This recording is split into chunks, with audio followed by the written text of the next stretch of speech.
Good morning, guys. Today is Tuesday. It's currently 8:43 in the morning. I just want to talk about yesterday's vlog. I think it went really well. It was total success. I was super excited for you guys to see that because I put so much work and effort into that. Some things that I learned is I'm going to start posting the videos a little bit later on a Monday because I forgot that some people work and then some people go to school, so they don't have time to take out from their day to watch the video. So I found myself sharing it from my original page to make sure that no one forgot. Like, hey, here it is, you know, watch it, like it, share it. Universal time, 10 hours, 40 minutes, 40 seconds.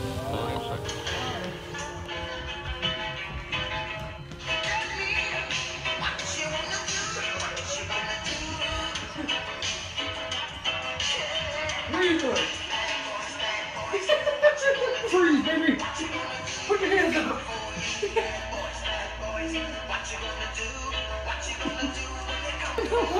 Hey! Oh, you tired? Sing! Hi! Hi, can mommy get kisses? Yay! Hi, baby!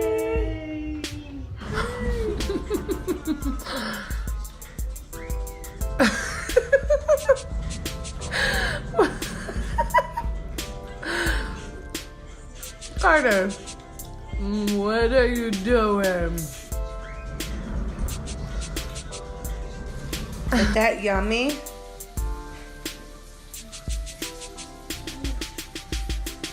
Is that yummy? Yeah.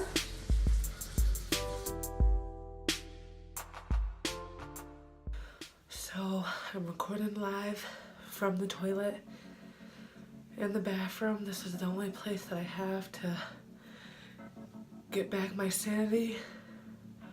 Also, Carter is finally sleeping. Thank you, Lord. Super active day today, so much. Really tired. But I just want to tell you guys, good night. Sleep tight. Hopefully Carter stays asleep, or I'm gonna be tight. So I'm gonna leave it off at that.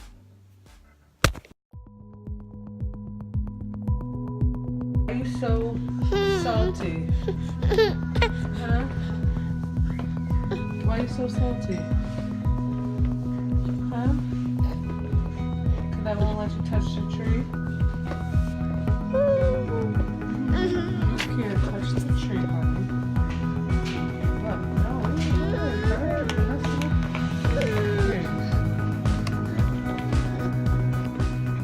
Are you salty?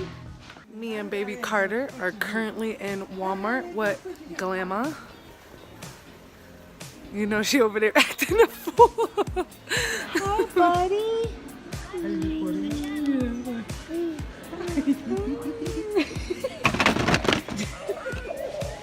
You're so stupid. Oh, wait, look. Yeah, that's not enough. Oh, Mom, this fits you. Mom, put this on, please. No, come on, please. Do it for the gram. Mom, put this on for Carter. No, please. It's gonna make me cry. Yeah, hold on, Mom. Hi. Oh. Try to scratch my nose. Hi. Abu. Abu. Abu. Abu. I'm hot as hell in here. You're barely smiling. Abu, Abu, Abu, Abu.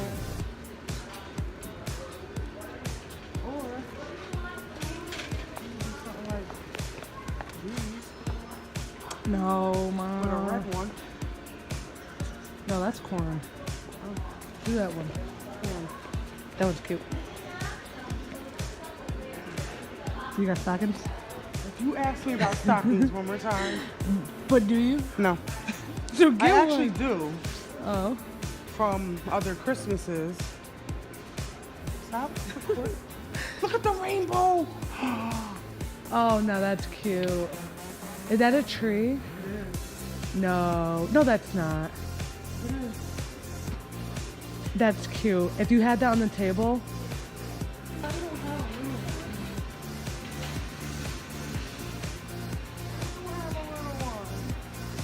a Mommy, look at these ones are little.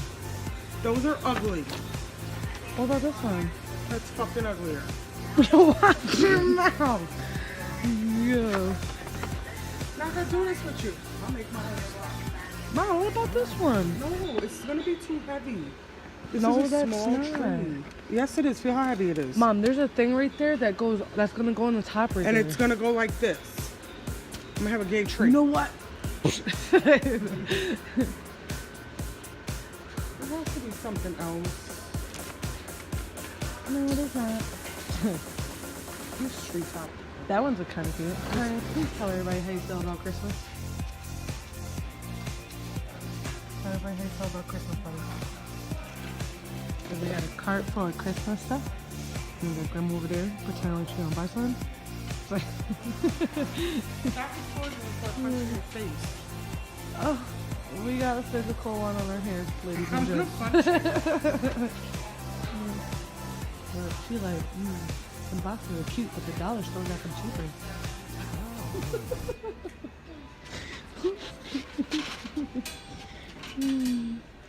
What are you looking at, buddy?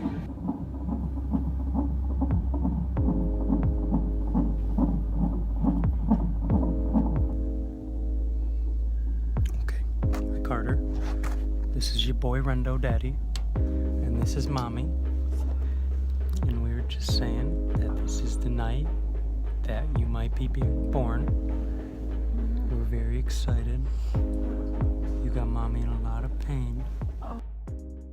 So for today's video, I did go on Facebook and asked if you guys either wanted to know A, my labor story, or B, a pregnancy question and answer.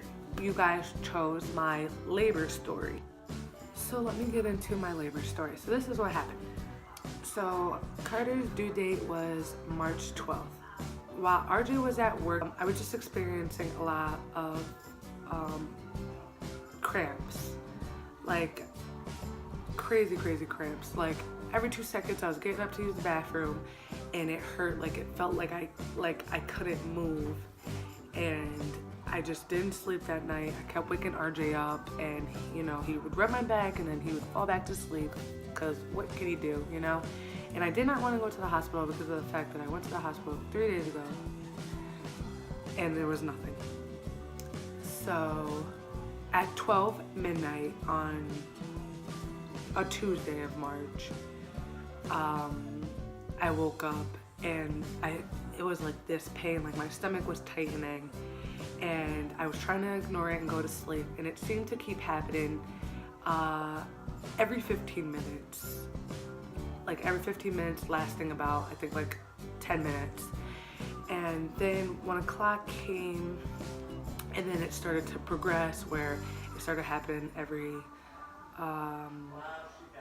10 minutes, lasting like 5 minutes, and I was just like, whoa, I was not getting any sleep at all. So then at, what was it? Oh, at 2 o'clock is when I woke RJ up crying, and I was telling him, baby, wake up, I think it's time to go to the hospital, I can't sleep. And he was like, just try to sleep a little bit, see if those contractions come a little bit like sooner, like, closer together, because I told him, like, I think I'm having contractions, and I was like, no, baby. I was like, you gotta get up, you gotta go now, I can't take it anymore. I was like, I'm crying. I was like, they gotta do something. So, RJ gets ready. He's like, make sure he grabs, I think we ended up grabbing just my bag, because I told him I didn't know if we were gonna have the baby. So we just grabbed my bag and I think the baby's bag just in case, and put it in our car. We didn't grab his bag or anything extra, like pillows or blankets, which I wish I should have grabbed, but we didn't, because we were unsure. And I remember going down the stairs and I was in so much pain, and RJ was holding my arm up, and it started to snow. It was actually a snowstorm that day, which was so crazy. So we're riding up there and I'm just crying, I'm in pain. So RJ puts on Kendrick Lamar and starts singing. I forgot what song it was, but it was like that song, Miss Me with that BS, I'm not gonna curse, but something about $100, then I freaked it or whatever. So he was singing that song and it was making me feel a little calm, because I was laughing because he does this weird face, and mind you, he's half tired. So we go to the hospital, and I was already, agitated because I'm hurting and stuff. So they pushed me in a wheelchair up into the room, not the labor room, but the room that you usually go to for them to check, to make sure, to see what's going on. And off the back, the lady that was there, she looked young, and she was just stink. And I was just trying to calm down because I was in so much pain, but I felt like she just kept rushing me. She kept rushing me to change my clothes into the gown. She kept rushing me to lay on the bed. So she put the IV. No, I didn't have an IV then. No, not yet. Yeah, she rushed me to get into the bed, and then was rushing me because the one doctor was gonna come to see if I was dilating, so to check. And also I had that little belt on that looks, it checks the baby's heart rate, your heart rate, and the amount of contractions. And when they came in, they were, not taking their time with me, so I was getting a little frustrated, but I kept looking at RJ and he just kept giving me that reassurance face, so it just kept me calm, which I tried. I was crying. I actually have a clip I'll show you guys that RJ was filming, and I could not breathe. I looked nuts, but I was indeed having contractions. Then when she checked me, she tried to say that my cervix was completely closed, which I knew that wasn't true, because when I went to the hospital 3 days ago before I went, they said I was almost, I'm barely a centimeter dilated, but my cervix was soft and it was definitely ripening, so it was opening. And so they told me, we'll come back in 3 hours, we'll check you again and see if no progress, we're gonna have to send you home. And they were like, it's best that you walk around. And I'm like, well, I can't walk, I can't sit, I couldn't lay down, I didn't know what to do with myself. The pain was just unbearable, something I've never felt before. So I tried and I kept crying, and I remember, I had to go to the bathroom, and RJ came with me, and I ended up throwing up because the night before we ended up having jerk chicken. And I couldn't even eat all my jerk chicken, so when I threw up, it was green. It was so gross. And I just felt hot. I'm like, oh my god, what am I do? And I was telling RJ, I was like, if nothing happens when I come back, I was like, I can't go home. I'm in so much pain, because RJ had to work the next morning, and I was like, I don't know what I'm gonna do with you not, with me dealing with this pain. And so he was like, hopefully we do have this baby, because he was tired. He was being a little bit mean. He was definitely being cranky. He was like, I can't keep doing this. I want to sleep. And I'm just looking at him like, how do you think I feel? You did this to me. He came back. They were looking at the monitor. They were seeing that my contractions were coming closer and closer. And then they went to check me. Next thing you know, she told me I was 3 centimeters dilated. And I'm like, well, what does that mean? And the lady was like, just follow me. So, you know, RJ like whispered to me like, are we having the baby? Are we staying? And I'm like, I don't know. Like they weren't telling us anything, you know, which I thought was rude. So she brings us to a way nicer, bigger room. It kind of looks like a nice hotel suite. And I'm like, are we gonna have the baby? And she was like, you might. And I'm like, okay.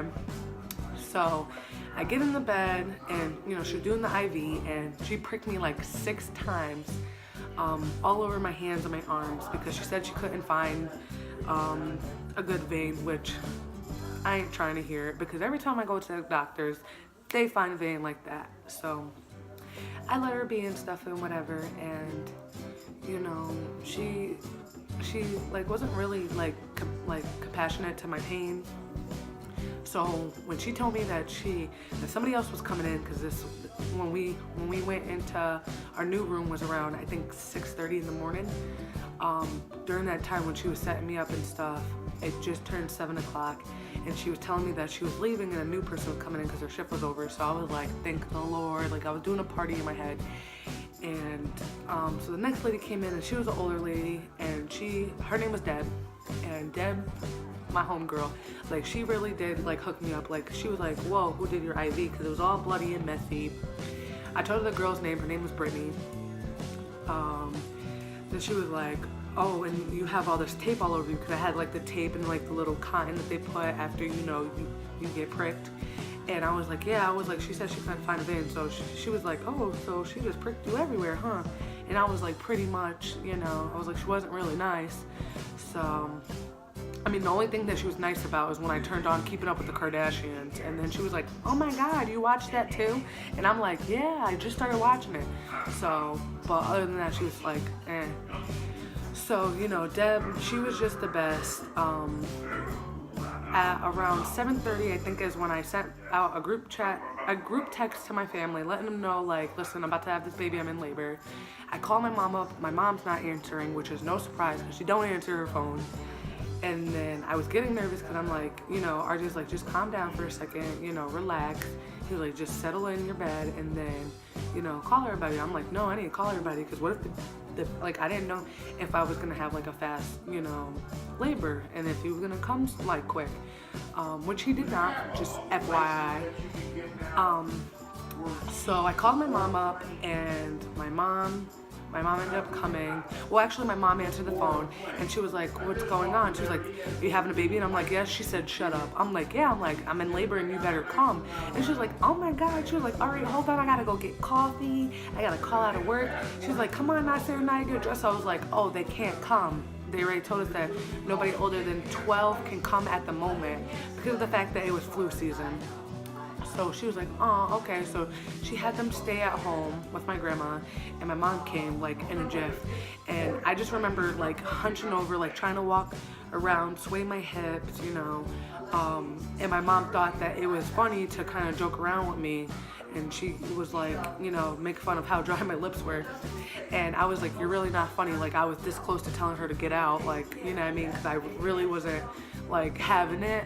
Like I was just in so much pain. And then she was like, oh my God, can you not be like one of those people to make those sounds? You sound like you're moaning. And I'm like, well, I'm in pain. Get over it. You know what I mean? So I was like, go sit down. Like she was just getting on my nerves. So then RJ left to go get his stuff and the rest of our stuff and bring it to our room. And you could tell he was so excited, but he was so tired, just like me. I was exhausted. So around that time, I believe, it was around 8:30ish is when I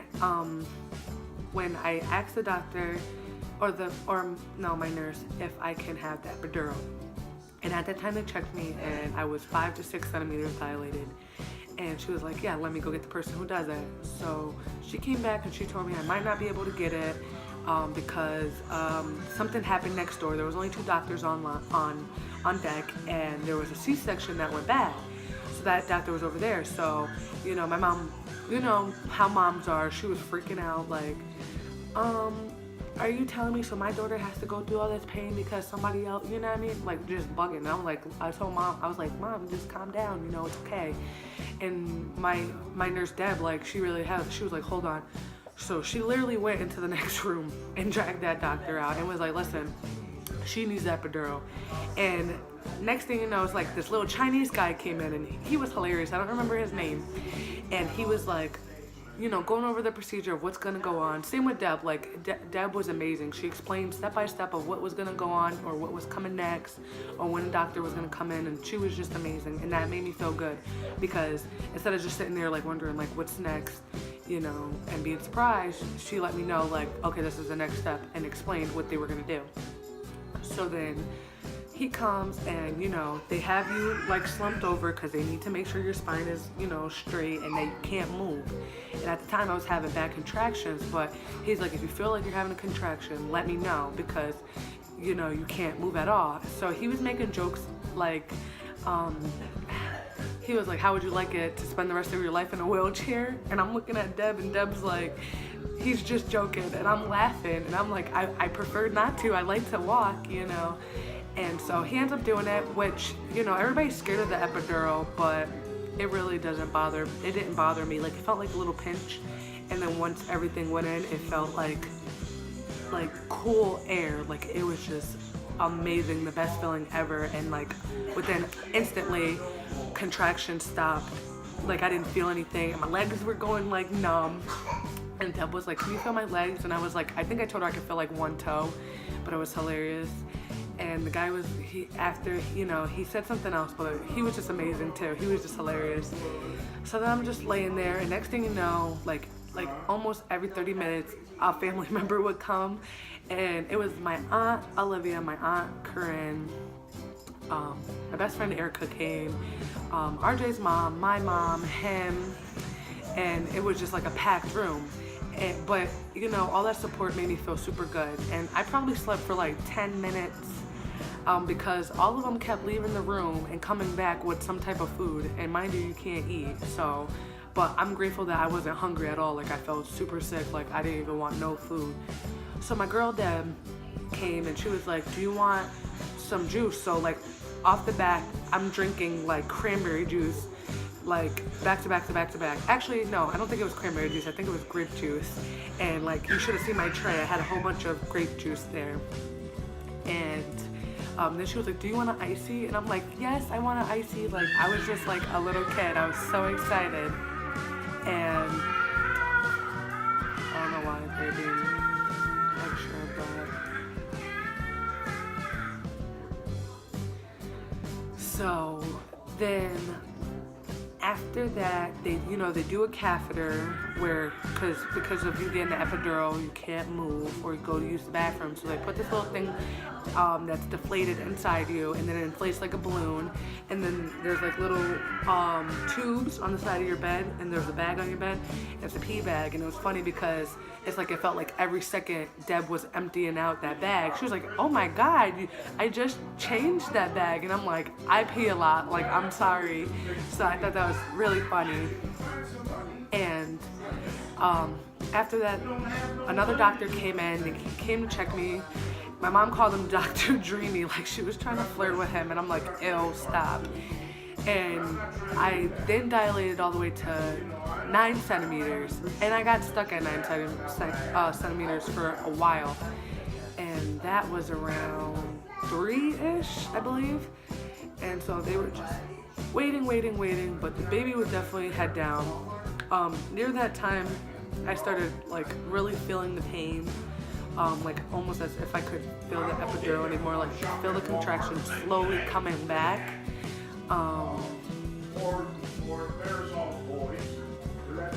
And then at one point, I was sitting there and my machine started beeping, and there was this thing that tracks your heart rate, and it said, what was the lowest? 17. And there was a nurse who walked in, I think she was, or a technician, and I was like, is this my heart rate or is this the baby's? And she told me mine.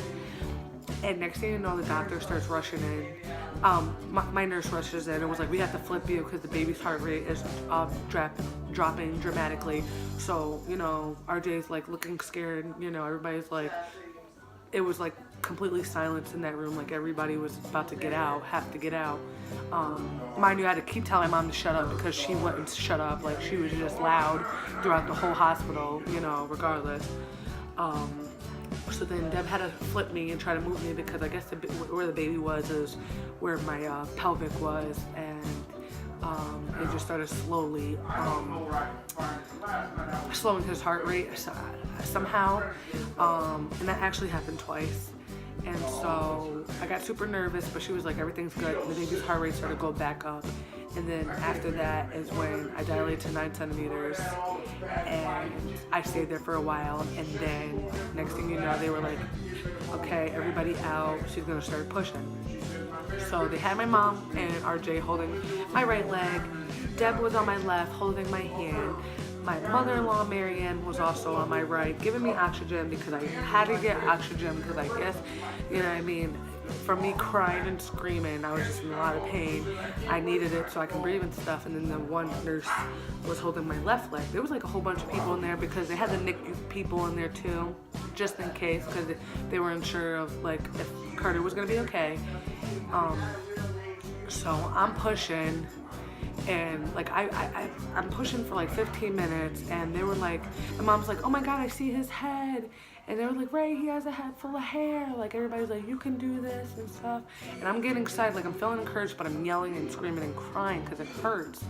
And I'm like, all right, I'm gonna push this baby out.